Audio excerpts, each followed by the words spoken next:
So I'm making this video to formally put out my last ditch effort to dispute some charges that are going towards and exceeding my security deposit through a rental property I had under what originally was Conrex property management company in Brownsburg, Indiana.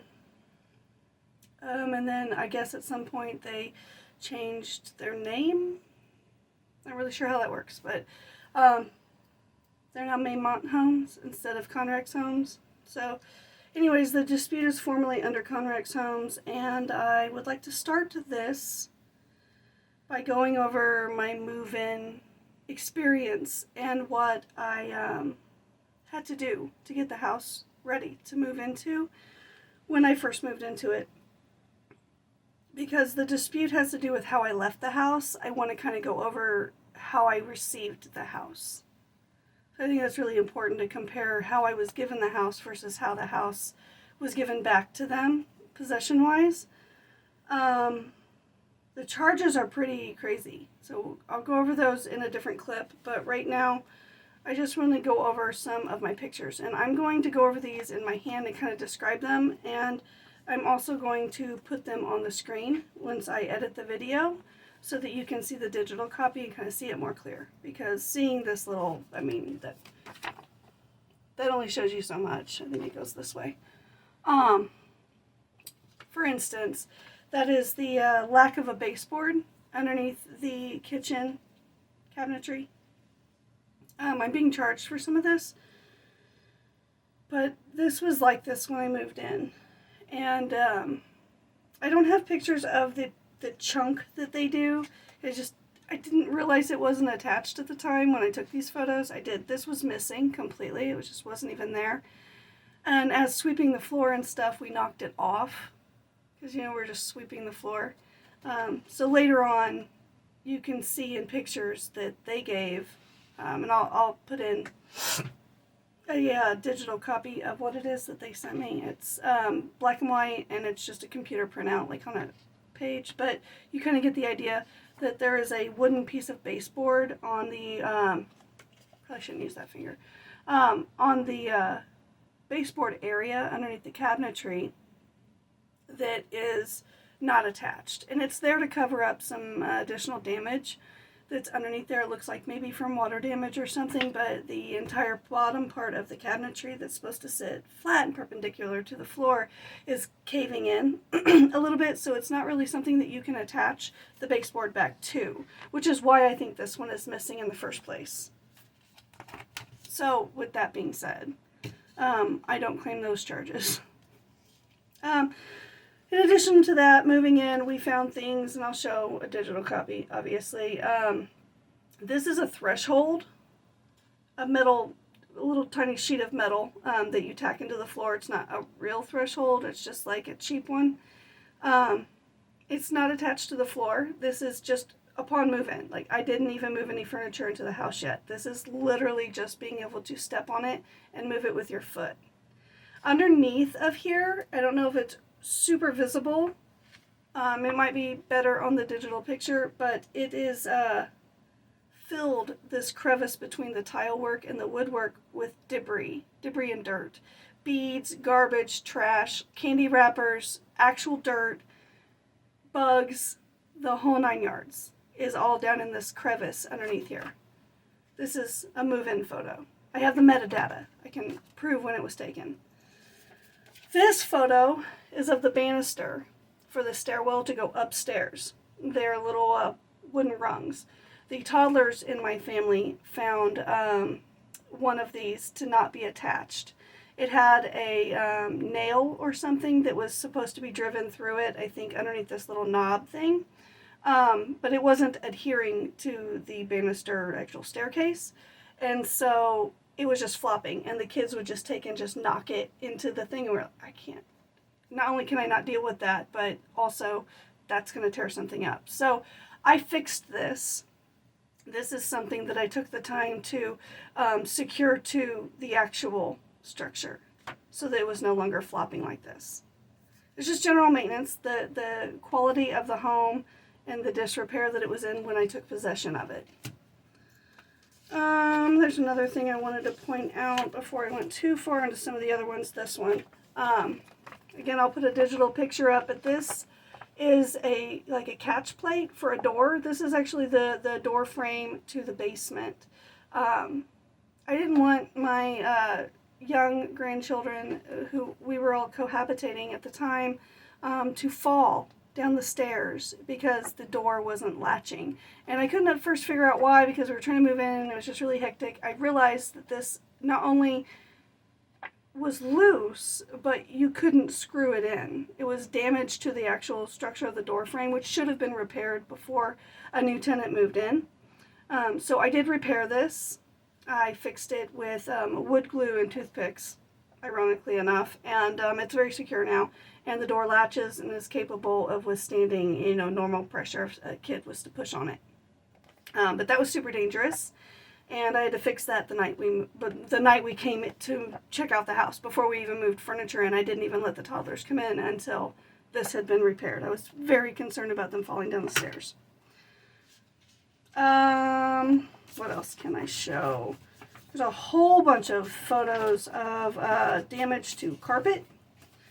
Multiple. I'll flash them up on the screen. You can just see the damage just outwardly on these. This one in particular is a nasty spill. Like, it's like wax or something else that hardened, because it was liquid at one point. You can tell it's a puddle, but it's like a hardened mass in the carpet. This is in the far bedroom over the garage. There's a nasty thing, and I don't want to be held accountable for these things because they were there when I moved in. That's why I took photos of them. You can't really see, but there's just stainage on these, and this actually came up. This is on the staircase to go upstairs, like from the main level floor to go upstairs to the bedroom areas. This came off, so it's my guess that they had a pet, and I'm pretty sure this is fecal matter. So that was my move-in experience so far.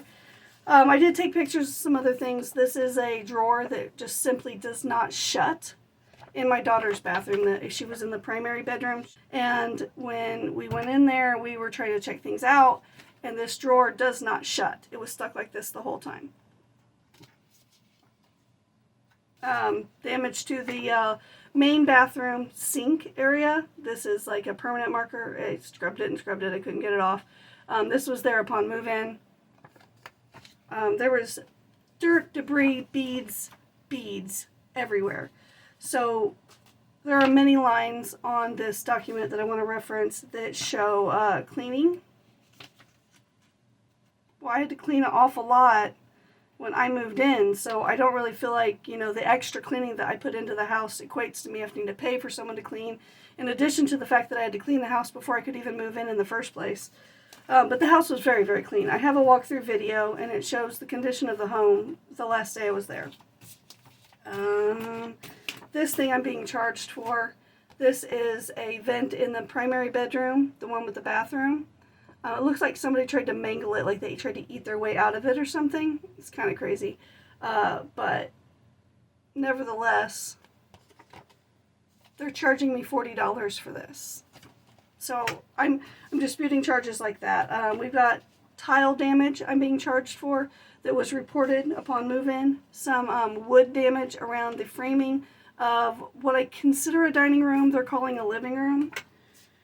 There was several spots of pink paint. I don't know if it's visible in here, but I will upload the digital copies so that you can see this a little bit better. Some gaping in the floor in the wood rungs. You can't see real well on this, especially because my color is off, but they have these cables running up from the basement at some point, entertainment system or whatever, but these things don't work, so they're dead cables. I left them there because they're not mine to cut, and so they're still there, but they're in the way, and this is a big pain in the butt, and it just shows the integrity of the home, like this gapping and stuff. That's just not high end. We've got a really nice gap in this one. Just all around this one in particular room, there was a lot of that. I'm being charged to clean the garage as well as some paneling issue. This is right after we moved in. We were still sorting our bins and stuff. You can see the condition of the floor. In the pictures that they submitted, you can see a lot of the stainage and stuff on the floor. We never even parked a car. We never even parked a car in this garage. Like, this has nothing to do with me. So I don't feel like I should pay to clean this garage. And as far as the paneling, they're talking about this pegboard. This pegboard over here on the side is something that was never affixed to the house. It's just leaning up against it. It's not damaged, it's just not installed. It's just sitting there. In addition to that, there's something with the ceiling in the garage. I didn't damage anything on the ceiling. I don't even have anything tall enough to damage anything on the ceiling.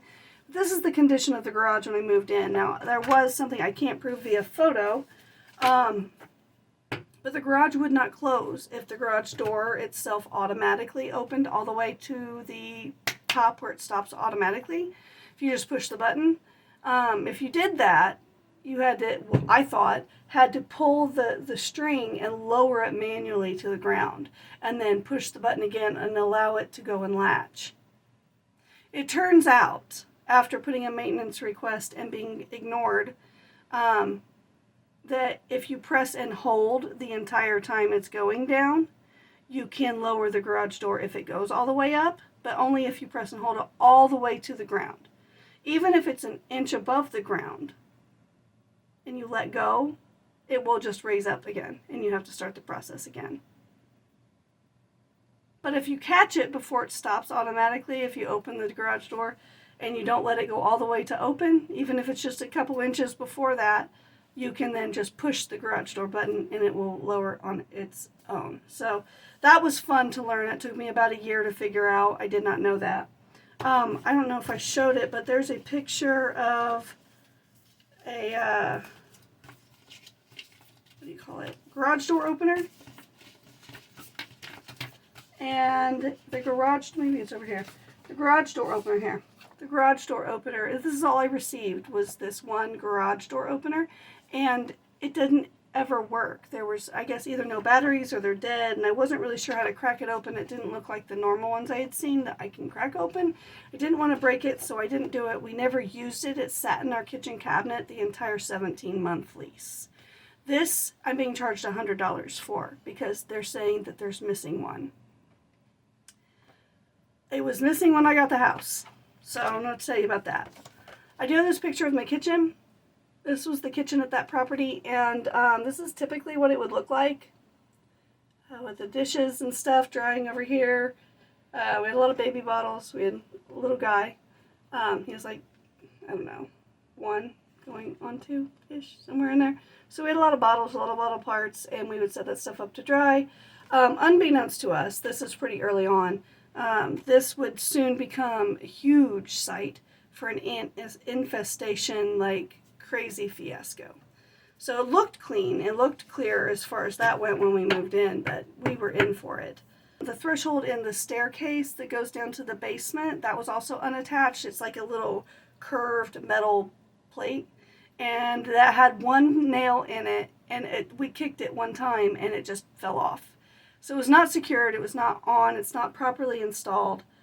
And this just kind of defines the integrity of the home. Upon move-in, like this isn't, you know, after moving furniture in and knocking anything loose. This is, we walked in, we started getting things clean, because we always clean a property before we move in. We had small children, and we know they're going to be on the floor, especially babies, crawling and touching everything. And so we wanted to make sure that the house was extra, extra clean. It was not clean when we moved in. We had to clean the carpets. We actually went over the carpets. It says in the lease that I have to have them steam cleaned and that I had to provide receipts. Now, I did not do that because I did not read that part of my lease agreement. But I also didn't think about it because when I got there to that house, there were still like small toys, beads, trash, candy wrappers, and dirt in all of the edgings against the baseboards, in the corners, in crevices, in closets, down stairwells. Once you get to the bottom of the stairwell, around the banister, there's like a hole in the tile work, and there's beads and toys and crusty just debris stuffed down into that as well. So when I moved in here, I assumed that it wasn't as strict as necessarily they were laying it out in the document to be, because I was given a property that was in pretty bad disrepair. It was really unkempt. There were stickers on the walls all the way down to the basement. There's some drawing on the door under this to go to the storage under the stairs. Underneath there, there's stickers on the light fixture going down to the basement because you can kind of reach it. I think it's this little set of mini popsicles. We left those things. Those things weren't something that bothered us necessarily. It's just things to take note of because I'm being charged for cleaning and for damages and things that I don't even consider damages. So I just want to make it really clear the condition that the property was in when I took it. Anything else from move-in? Oh, yes. Things from move-in that were a concern were the refrigerator. When I walked into the house, I realized, that it's a double refrigerator. One side's a freezer, one side's a fridge side. On the fridge side, we were given one refrigerator door bin when it holds 5. I bought 4 additional door bins, 2 large and 2 skinnier, depending on where they fit along the door. And I have receipts for those. I'll show those here. I bought 2 from eBay and 2 from Amazon. And I left those there at the property for the next tenant because that's the way it should have been given to me, is I should have had all 5 bins. There's no reason why I should have been given a refrigerator that was in that bad of disrepair that it didn't even have all its bins. So I did fix that. I left a ballast in the basement that was not there when I moved in. It's a light. There's 2 hooks. Like eyelet hooks that you are supposed to hang one in. You can tell that's what goes there. And then a plug-in on the ceiling for a ballast light. So I bought one and I hung it up there on those hooks. And when I moved, I was like, I don't really need this. I could have used it. I could have used it in here to record. But I didn't take it. Instead, I left it there for the convenience of the next tenant, thinking that I was doing a good thing. The sump pump downstairs in the basement that's supposed to help make sure that the basement stays dry because it's basically cement. It hadn't been maintained in quite some time. Nobody had been checking on it, so it started making a really loud beeping sound. And my daughter's kid's dad, who was living with us on the lease, he researched it and figured out what to do about it. And basically it just needed serviced. It needed water added to it. Had no idea. I don't know anything about sump pumps, but it seemed pretty emergent. It was making a really loud noise. So we figured that out and we took care of that. Things like that have to be checked on when you have a rental property. So it felt like that was negligence from the get-go, as well as the water softener tank. It was completely empty. Like, it didn't look like it had salt in maybe ever. I had to put 6 bags of salt in it just at the beginning to get it going. I did maintain that, and there was salt in it when I left the property. So I want to make sure that it's notated that it was not taken care of and that I did take care of it and maintain it while I was there. All right. Well, I want to go over when I turned in my notice that I would be vacating, my notice to vacate. I was provided with an email with some minor instructions and then a document that was much more detailed instructions but still referred me on to other things. And this is where I started to assume some things upon my move out process and what that was going to be like. So Martina Robinson emailed me from Maymont Homes. She emailed me on 6/3 of 2024 in regards to my move-out instructions. She said that she wanted to provide me with move-out instructions, notified me that there should be a lockbox attached to my property. There was, because that's how I got into the property. She gave me the lockbox code and told me that once I had fully vacated, to place the keys into the lockbox and to send her an email. I honestly can't remember if I sent her the email. But to send her an email on my scheduled vacate day, and informed me that if I did not send her the email that I would be charged for additional days, which I don't think I was, so I think maybe I sent her the email, but if I didn't, then she must have, figured it out, because I didn't get charged for additional days. She said that she will then schedule a move-out inspection. So that's fine. She attached some additional resources with move-out inspection or move-out instructions, and asked to please let her know if I had any questions. Well, I didn't have any questions. This seemed pretty straightforward. I kind of knew what to expect. This isn't my first time renting a place, nor my first time moving out of a place. It says to review my lease agreement for specific information on wear and tear, pet charges, and cleaning instructions, in which I have printed here and will provide screenshots on the thing. And I will provide all of these documents that I have in the email that I send the link to this video for your review. It does say after that to note that we do not conduct a final walkthrough inspection.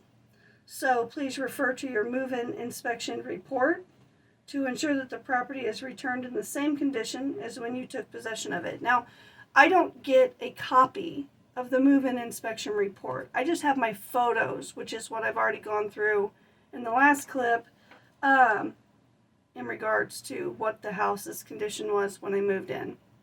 All of which I reported on the move-in inspection report and asked for a work order when I realized that the garage door was messed up, and that I did not include that in my move-in inspection report and was completely ignored. Anyhow, moving on from that, since they did not conduct a move-out inspection, I assumed I could not participate in that move-out inspection, which I did at the last rental property. To be fair, they do a move-out inspection at the last place that I rented through, and I did participate in that, and I got a full refund. And I took care of that property the same way I took care of this property, including any kind of repairs that I did or any kind of fixing that I did. The whole thing was done in the same manner. I've taken care of every property that I've ever had the same way. These charges are like crazy high. So when I got this and I saw this, I was like, okay, they don't do a move-out inspection, so I can't be there. I'm going to do a walkthrough video. And that's what I did. I did a walkthrough video. I'm going to add some clips of that here after I end this. That way you can kind of get an idea of what the condition of the house was the day I left it. And then I'll add a link to the full video down below so that if you want to see the whole video, it's like, I think like close to 8 minutes, you can watch that whole video as well. In addition to my email, I want to reference the lease. I just pulled out parts of the lease that had to do with the move-out instructions, because that's what I was concerned about in this instance. It specifically says for the move-out instructions, you're cleaning. You must leave the home in a clean and move-in ready condition for the next residence. Please follow the move-out/cleaning instructions. Failure to leave the home in clean condition may result in deductions from your security deposit. I was given the home in a fairly dirty situation. When we swept the floors, we swept piles of dirt and dust and debris. I know the house was on the market, and therefore people were coming in and out, and that could have contributed to the dust, dirt, and debris, but there were piles. There were beads in the stairwells, in the bedrooms, in the closets. Things were not cleaned up properly. There were candy wrappers under the edging of the wood for the dining room/living room. Dirt, debris, candy wrappers, toys, beads, stickers, all left for me to clean up. So whoever did the last move-out inspection before my move-in inspection did not properly clean or address any concerns with the prior resident. And if you did, and you took their money, you didn't fix the problems, which are all big problems. If you're taking money from people's security deposit and then charging them additional money, and you're not even doing the repairs, that's fraud. Just plain and simple, that's fraud. So I would be very intrigued to see the property at this point, to see, did they actually do the things that they're claiming they did and that they're charging me for? Because it's my guess, in the condition that I received the property, that that is not what they did. That they're just writing these things down and charging tenants for them, and then giving the house to the next tenant in the same condition it's currently in. specifically about painting, because in this document here, it's specifically addressing $1,800, $1,800 for a whole house paint job. You can see my walkthrough video. There is no need for a whole house paint job. Some touch-ups maybe. Whole house paint job, absolutely not. In my lease agreement, my move-out cleaning instructions, bedroom, hallways, dining room area, living area, and general area, walls and ceilings should be washed and all marks removed. If you painted, you must paint the walls/ceiling back to the original color upon move-out. No color change was ever done. I did touch up some stuff, especially the stairwell. There's a lot of hands that went up and down that rail. There was a lot of carrying bags up and down that rail. There was a lot of bumping into it in the entryway. There was a lot of scuffs and marks on the banister. So I did touch that up with white.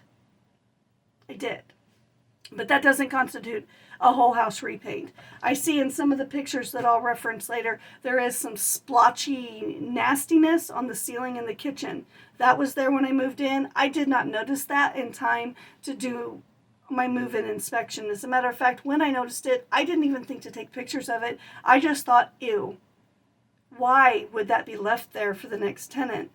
Well, I didn't clean it up because I don't know what it is. And to be honest, it's a sketchy color. It's like a red color and it's a splatter. So, I don't know, maybe it's a red sauce. I did not have the carpets steam cleaned, and it does say in my lease agreement that I have to have them steam cleaned in addition to that, provide receipts for the service. I did not do that. I sanitized the carpet. I used a sanitizing concentrate liquid, and I did myself by hand go over every inch of carpet in that entire house. It was clean. It was very clean. It was more clean when I left it than when I received it. There were no toys, dirt, debris, candy wrappers, nastiness. Everything was clean. And in one of the pictures I showed, and I explained that there was a hard, like, waxy spot in one of the bedrooms. I've almost got that worked out. So I did not pay to have it steam cleaned, but I did very much so clean the carpets. Some things to note about ordinary wear and tear I feel like are important. This is out of the lease agreement. This isn't even an external document.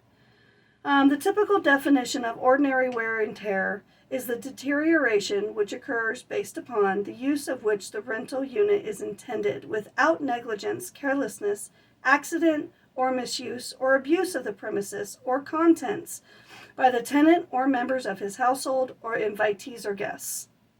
In other words, ordinary wear and tear is the natural and gradual deterioration of the unit over time, which results from a tenant's normal use of the unit. For example, the carpeting in a unit, even the paint on the walls wears out over the course of living.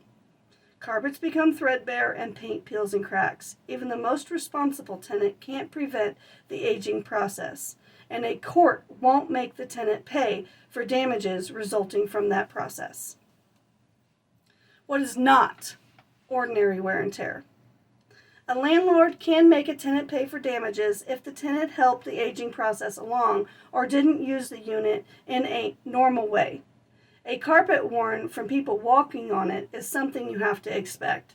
But a tenant who cuts a hole in the carpet or spills paint on it may be held responsible for the damage. How can you tell what is and isn't ordinary wear and tear? There are 3 basic types of damages caused by a tenant that aren't considered ordinary wear and tear, and they are negligence. If a tenant does something carelessly that the tenant should have known would cause damage, or if the tenant failed to do something that the tenant reasonably should have done to prevent damage, that's negligence. In short, did the tenant act prudently to preserve the property? Failure to warn. Another form of negligence is where the tenant fails to take steps that could prevent damage to the apartment, even if the reasonable wear and tear exception shouldn't insinuate a tenant for responsibility. If the tenant fails to let management know when something goes wrong in the apartment, it might later result in worse damage.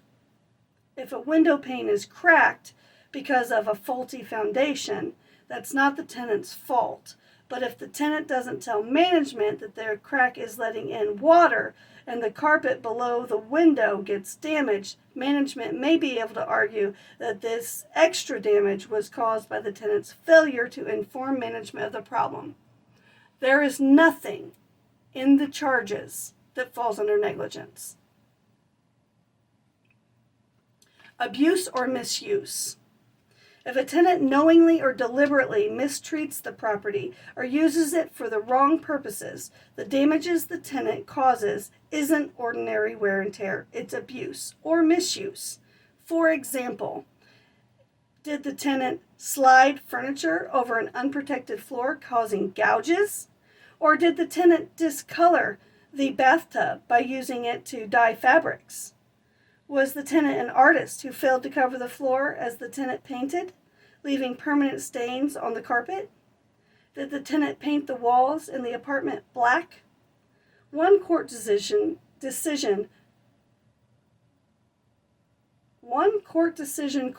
said a tenant had to pay for leaving an apartment carpet mutilated in an area around a wet bar, damaged by rust and mildew stains from plant containers and covered with cigarette burns.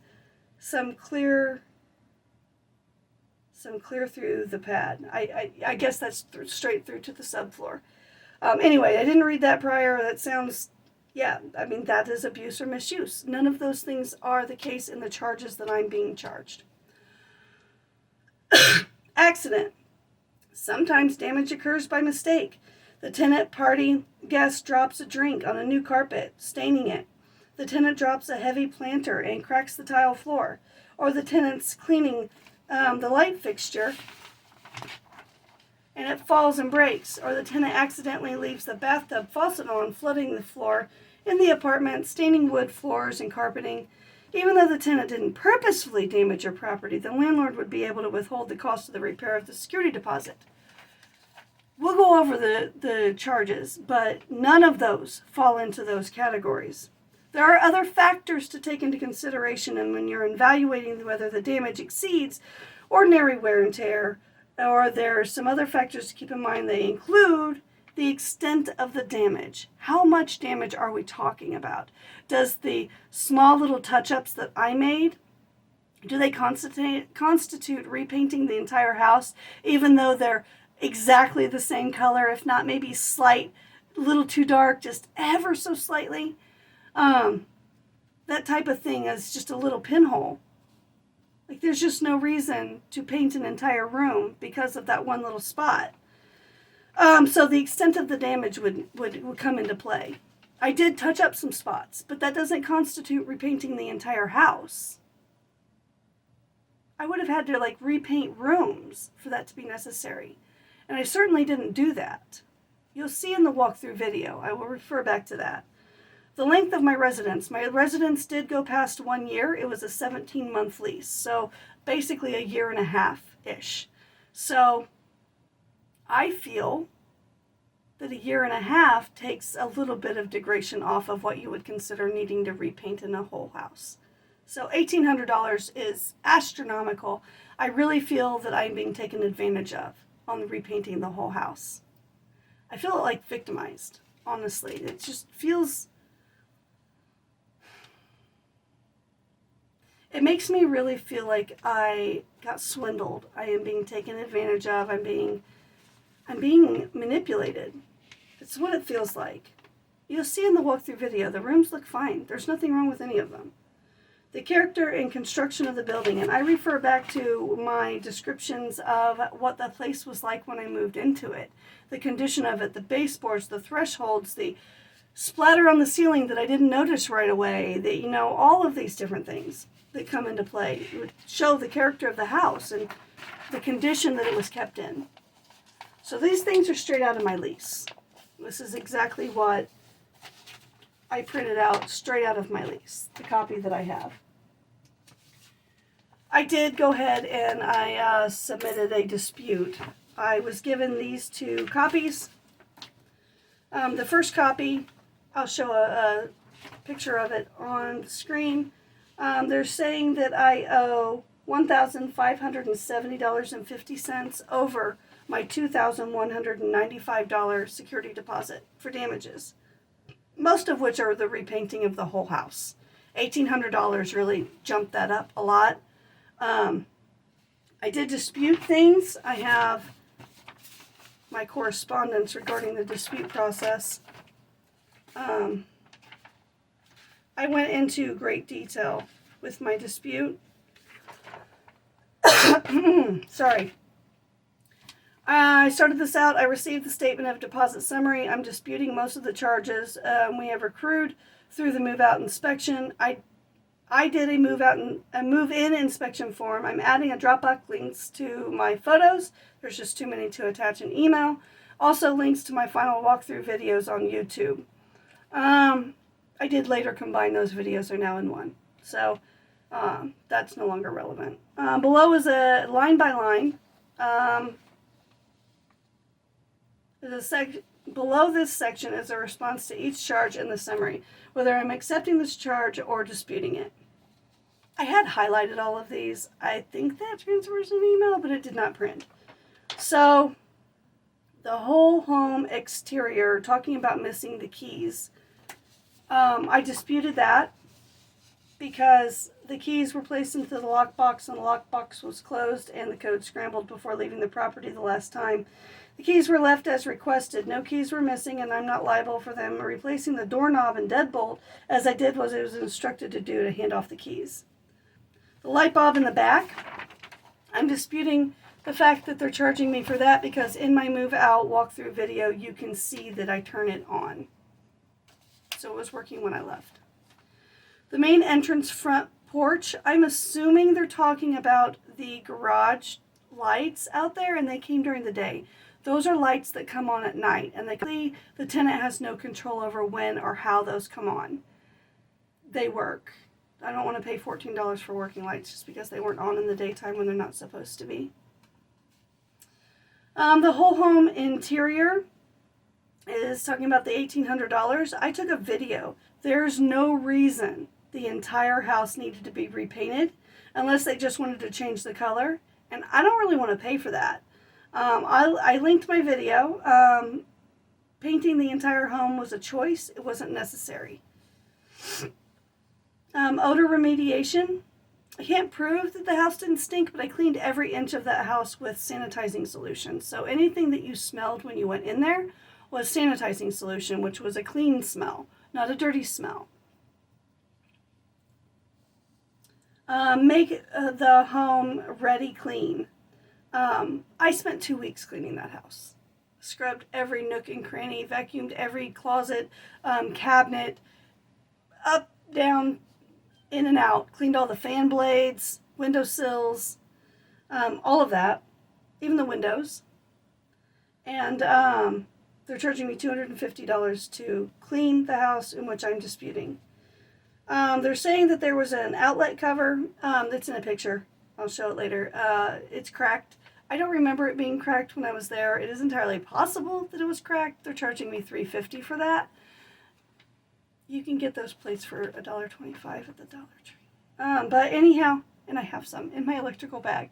So anyhow, $350 for that. I will claim that because I can't prove or deny. Living room, there's a light bulb they're saying. The living room is actually the den. It's right off the kitchen. And they're calling it the living room, but all the lights were working and you can see them in my video.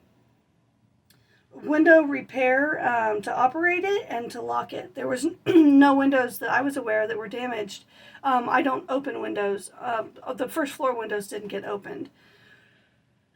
For one, we had toddlers that would push on screens if we did that, and that would be dangerous for them to potentially get out of the house and also to damage the property. So we didn't open those windows and the blinds stayed raised. So unless they went somewhere overnight, the blinds were constantly raised.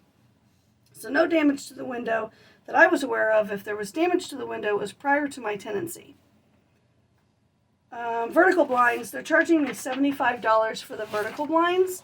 There were 3 panels that were damaged. I will admit to that. 2 of the panels, they're the ones that go over like a patio door, Two of those panels had been yanked down by toddlers.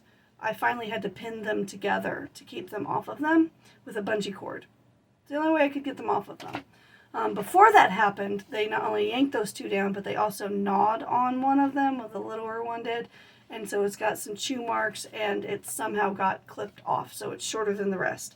So 3 panels total, $75. Several instances of lubing windows. They're calling it lube track. $15 a piece, so we've got 1, 2, 3, 4, 5, 6,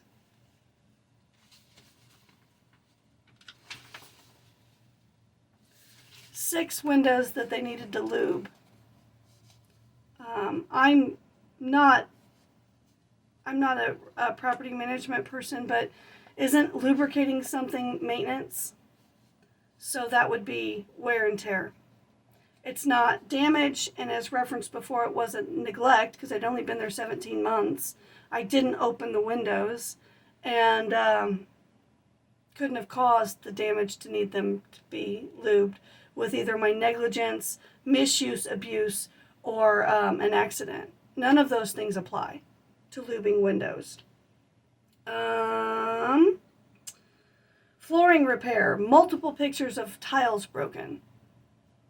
All of those tiles were reported upon move-in of being broken because I did not want to be charged for them, charging me $100 to fix the tiles that I already reported were damaged. Again, some of this stuff has been repealed on the second version of this. They took $980,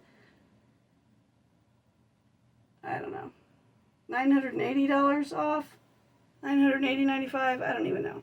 That's probably including the $15.95. So, yeah, $965 they took off. Okay. So, yeah, there's that. Cleaning the register. There's the possibility I missed the register. So, $5 to clean that.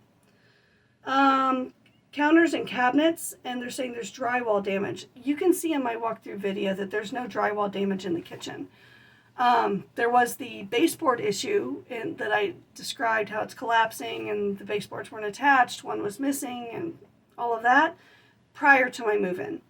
They're charging me $50 for that. The laundry room, I cannot confirm or deny that my dryer ever got hooked up to the dryer vent.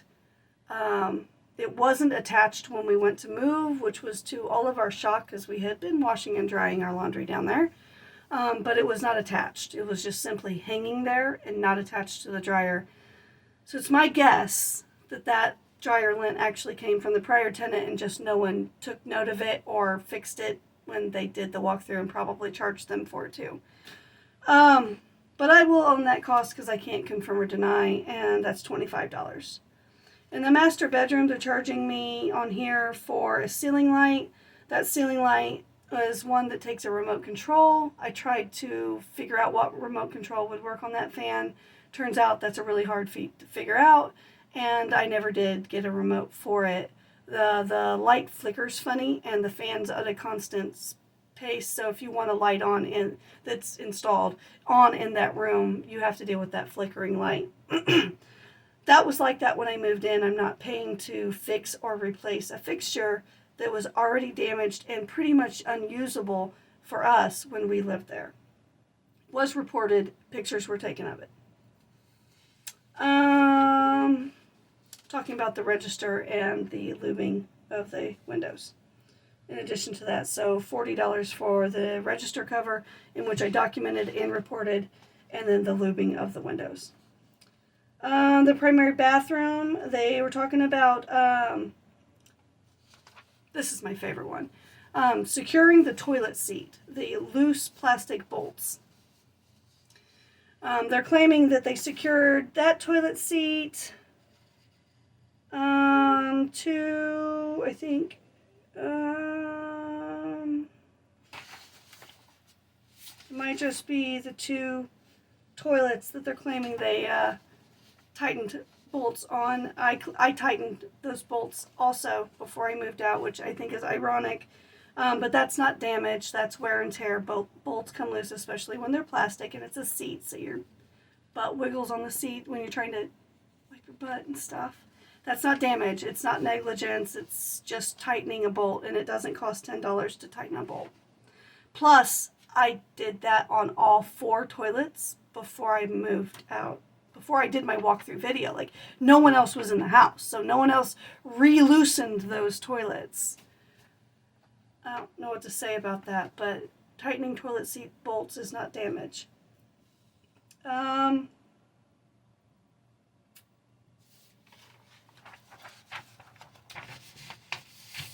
addition to that, they're talking about steaming the carpet cleaning. That's $375. I will own that charge because I did not have a professional do it like my lease agreement says that I had to. I didn't do it. So, I will claim that charge. They're talking about in one of the kids' bedrooms that they had to adjust a door. And what they're referring to, per the pictures that they submitted, is a closet door. Both closet doors opened and shut fine. I used them the entire time the kids lived at that house. And there's nothing wrong with them. If you wanted to adjust the door because you didn't like how it opened, that's on you. But that's not damage that I caused. That door opened like that the entire time. It just simply was a little rougher in that room. You just pull it a little bit, it pops right open. It just rubs on the carpet a little bit. But that's not damage that I caused. That was pre-existing. That door was installed the way it was installed. Nobody damaged the door. So I don't want to be charged $25 to adjust a door. There was a missing mini blind. They're charging me $40 for that. The 5-year-old did tear up a mini blind. In the den, it's calling it the den, but it has to be actually the living room, which was actually my bedroom. And they're saying that I damaged a blind, a single blind is what's reported, but they're charging me $80 instead of $40 like they did the one for the upstairs blind, despite the fact that there was only one reported as being damaged. And I believe that's because there were side-by-side windows. And so they want to replace both at the same time. But one of them is in perfect working order. Both of them were perfect working order. I don't even remember one being damaged at all. I lived in that room. That was my room.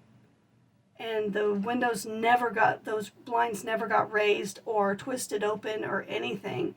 So I really find it hard to believe that I damaged that because I didn't even raise or lower them. But $80. So if nothing else, I'll call a truce on that, and we'll call it $40 for the damage that is taken a photo of, despite the fact that I say it wasn't there when I was there, because the other one was in fine condition and working order. I don't want to pay for a good working blind. One of them needed replaced, not 2. So $40, not $80. Bathroom fixtures. Oh, that's the tightening of the toilet. Light bulbs. I specifically went out and purchased new light bulbs for the bathroom in the hall on the main floor. I made sure that they were all the right color temperature. Some of them are the twisty kind, and some of them are the round solid kind. There's 3 light bulbs in it. 2 are twisty, 1 is round solid, and they're all the same temperature. That's what I was concerned about, because light bulbs can come in like a warm tone or a cool tone or whatever. So I went out and I purchased brand new light bulbs for that bathroom that were all a cool tone, because that's what the original ones were. And they are charging me $10.50 for new light bulbs. But I replaced the light bulbs. All the light bulbs were in good working order. There is nothing in the lease agreement or the cleaning instructions that say all the light bulbs have to match. They're under a little glass hood. They're not just like the big bulbous light bulbs that you see in vanities a lot of times. It wasn't that kind of light bulb. It's just inside of a glass hood, and there are pictures, so you can see those. The finished basement, they're talking about needing to replace an LED bulb, but you can see in my walkthrough video that all of the bulbs were working. They're also talking about in the basement cleaning. They're charging me $30 to clean. I'm not sure what they cleaned in the basement that wasn't already cleaned, because I cleaned the basement, mopped it from corner to corner, walls included. There was no cleaning to be done in the basement. Literally no cleaning to be done in the basement. So $30, that I think you're just writing things down. I don't think you paid anyone $30 to come and do anything. Lastly, What I disputed in this email was cleaning in the garage, $10 for cleaning in the garage. They're talking about just, I guess, the spots. But I was given that garage when we moved in. There were still a few, but there were still cigarette butts that had been put out in the garage. So someone had been smoking in there. I don't smoke. I have asthma. That's why I open the windows, because I don't want to let the allergies in. I would rather have the filtrated air through the HVAC system. But there were cigarette butts in between the crevices. I left those there because they were there when I got there. Clearly weren't a concern for the last move out and move in, so I didn't figure they would be a problem this time. They weren't my cigarette butts to clean up. But they're still there, or at least they were there when I moved out. But I don't want to pay to clean up somebody else's mess that should have been cleaned up before I moved in, which again makes me think that you charge things to a list and then just don't do them, and then collect that money from the prior tenant and then expect the new tenant to make the fixes. And if they don't, you're going to charge them for it too. That's what it seems like. Drywall. Ceiling repairs. I don't even know what could possibly have been meant by that. I didn't damage the ceiling in the garage. How would I have even done that? I don't even know. I didn't see any damage in the garage. It's a garage. Like, it's bare. It's drywall with drywall tape across the seams and maybe a little mud here and there. There's no finishing of the garage. There was a panel. It wasn't drywall, but it's a pegboard, and it was never affixed to the wall. It's just leaning up against it. The wall on the other side does have pegboard that is affixed to the wall, but the little panel that's there on the end is just leaning up against it. That's not damage. That's just how it was left from the last tenant. And then I got charged for the garage door remote, which I already addressed. So $100 for that. That is what I sent them. They replied with, "Good morning," spelled my name wrong in every sense of the word. Told me they hope that this email finds me well, and they've reviewed my email regarding the dispute over charges on the move-out statement. They carefully examined the dispute along with the supporting documents and compared them to the move-out statement photos. They submitted the following charges to the accounting department to be removed and sent me a snippet of the charges that they had removed. Talking about the bedroom light that they charged me for that was pre-existing, a cleaning charge of $10, I guess that's the garage, drywall ceiling repairs in the garage, the garage door remote, the tiles that were cracked pre my move-in, the lock that I said that I put the keys in the lockbox. They probably went and checked and found the keys. $250 for making the place clean ready. They took $200 off for odor remediation. They took off just one of the securing the bolts for the toilet. So I have to pay for the other one, but not this one. And then they took off 2 of the 6 lubing windows, as well as taking off the $50 they're charging me for counters and cabinets damage or repair. I'm assuming that meant the baseboards. So I read over this and I responded immediately. I said, "I really can't tell what this is saying, but it looks like I'm still paying for the entire home to be repainted at the very least." And I let them know that I would be contacting a lawyer immediately, which I did not do, but instead started doing some research into the local law firms that have to do with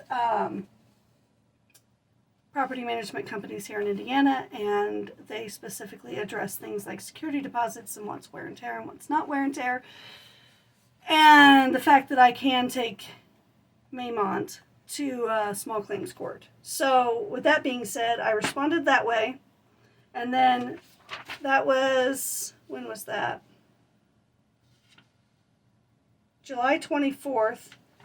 It was all the way, they waited until August 15th to get back to me with the exact same canned response They've reviewed the email regarding the dispute of the charges of the move-out statement. After carefully examining the dispute, the supporting documents, and comparing them to the move-out statement photos, I have submitted the same things that I already sent a screenshot of, which is not what they said. They said I have submitted the following charges to the accounting department for removal of the amount of $965. You would think that that would be a win, right? No, because I'm disputing the fact that you're repainting the entire home and you're charging me $1,800 to do that. That's my biggest gripe. I don't want to pay to repaint that house. I paid for the touch-up paint. I worked on that house. I made sure that that house was move-in ready. It was more move-in ready for the next tenant when I left than when I was given it. It was dirty.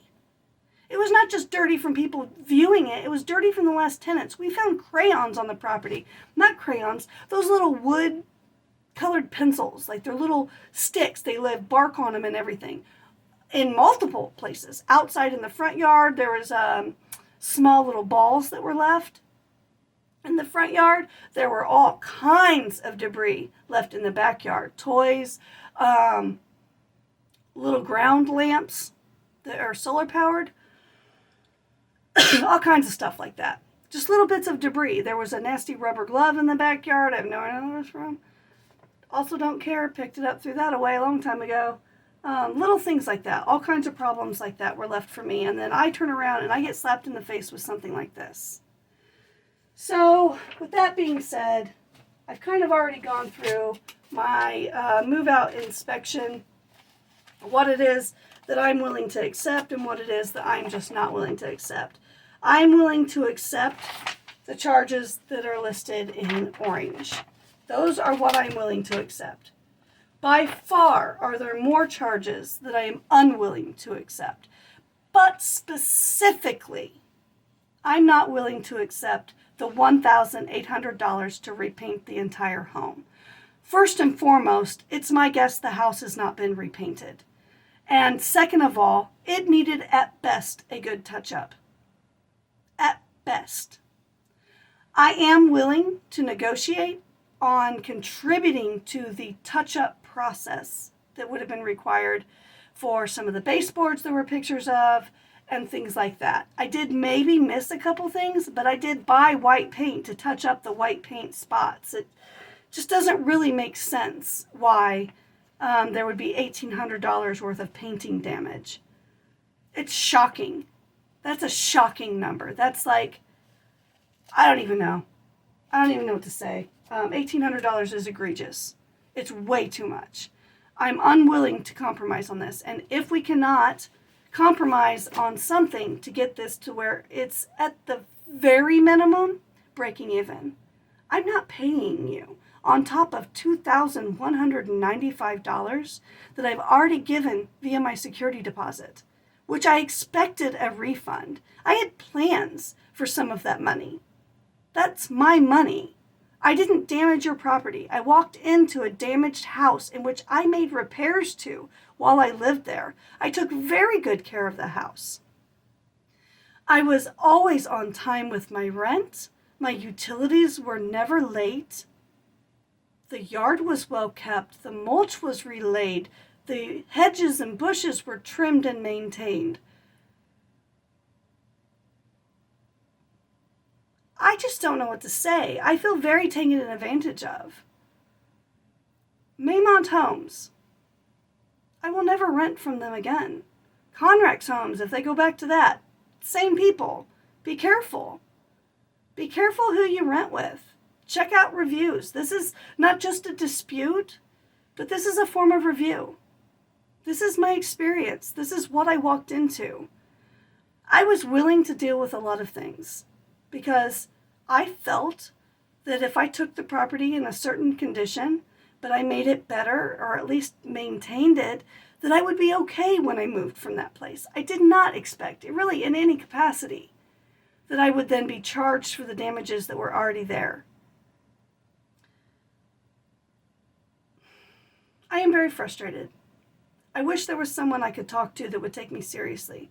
When I first received the original owing $1,500 plus, I immediately made a phone call directly to Maymont and was like, well, I need to talk to a manager. I don't even want to talk to whoever answers the phone. I want to go straight to a manager. This is not okay. I am not okay. I am not doing this. And this woman gets on the phone and she says that she's a manager and that she's the reason that I wrote this down. This was that day.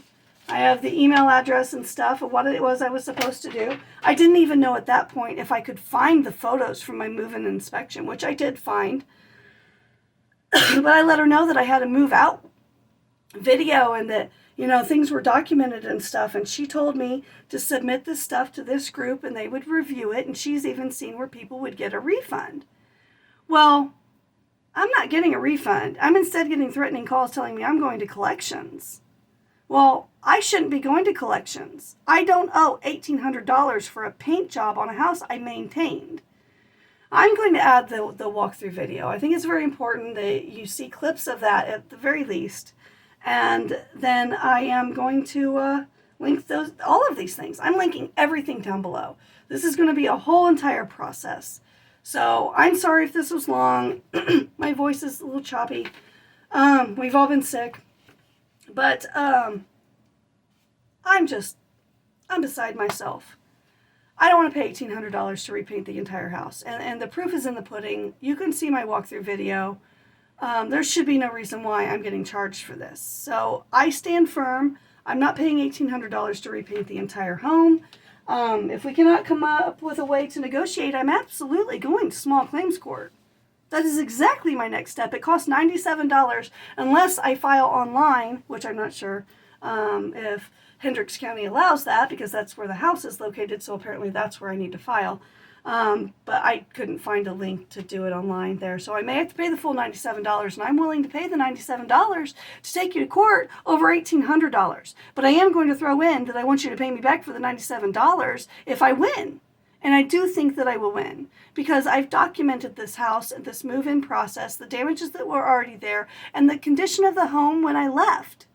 I documented all of that. I feel like I'm in a really good standing. I paid my rent. I even paid the last little utility bill that came through. I've been in this new house for 2 months. I just got my last utility bill for that old house. It was like a $2 and something water bill residual because of a weird way the dates were broke up. And I had to pay extra service fees. So a $2 water bill turned into a $15 water bill.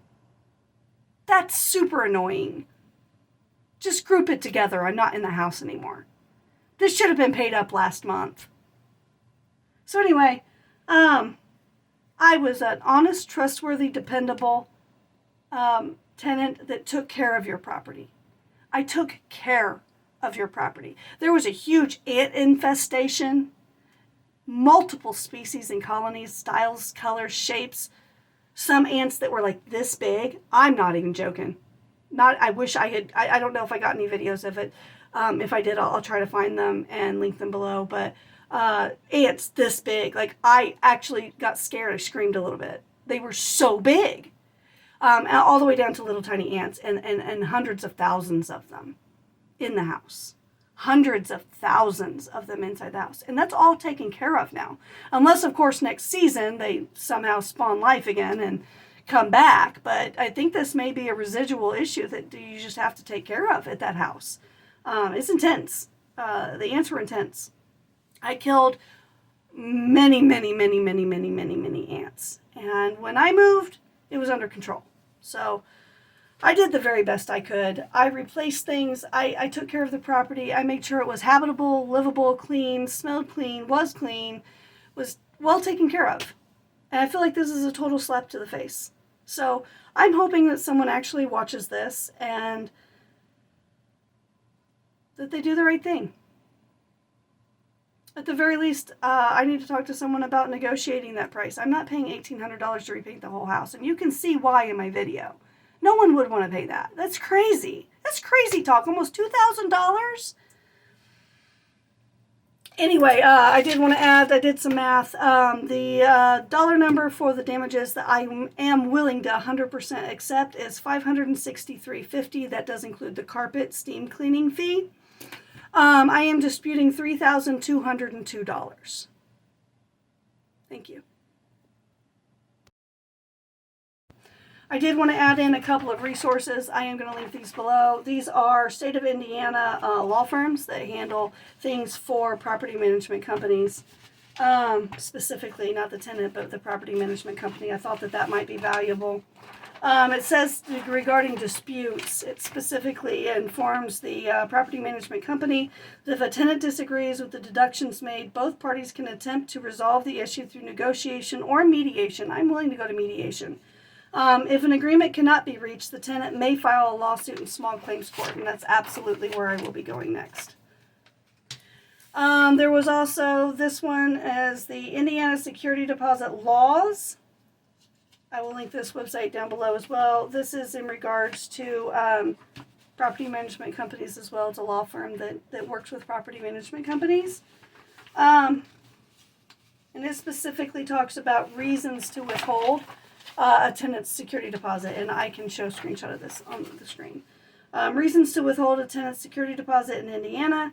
Indiana landlords have the right to withhold portions of a security deposit for various reasons, and these include unpaid rent, damages to the rental unit that exceed normal wear and tear, expenses arising from a tenant's breach of the lease agreement.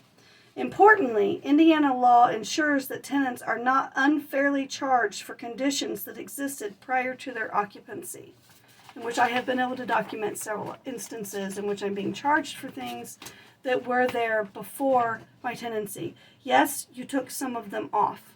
The ones I was able to specifically pull up pictures in regards to, like the fan, the vent, the baseboards, stuff like that.